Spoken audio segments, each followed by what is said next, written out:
بسم اللہ الرحمن الرحیم نحمدہ ونصلی علی رسولہ الکریم اما بعد۔ حضرت سیدنا خالد بن ولید رضی اللہ تعالی عنہ فرماتے ہیں، آپ صلی اللہ علیہ وسلم کے منہ مبارک اپنی ٹوپی میں سی رکھے تھے۔ ان مقدس بالوں کی برکت سے مجھے ہر جہاد میں فتح نصیب ہوئی۔ شفا شریف۔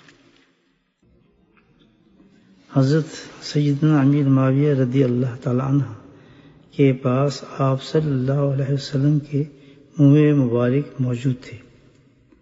فرمایا، انتقال کے بعد انہیں میرے منہ اور آنکھوں میں رکھ دینا۔ برکات۔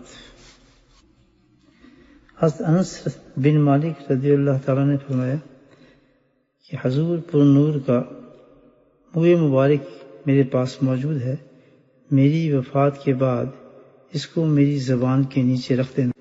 آپ اسی حالت میں دفن کیے گئے۔ صحابہ۔ اللہ سبحانہ وتعالیٰ ہمیں نبی کریم صلی اللہ علیہ وسلم کی حسین خوبصورت سنتوں پہ عمل کرنے کی توفیق نصیب فرمائے۔ آمین۔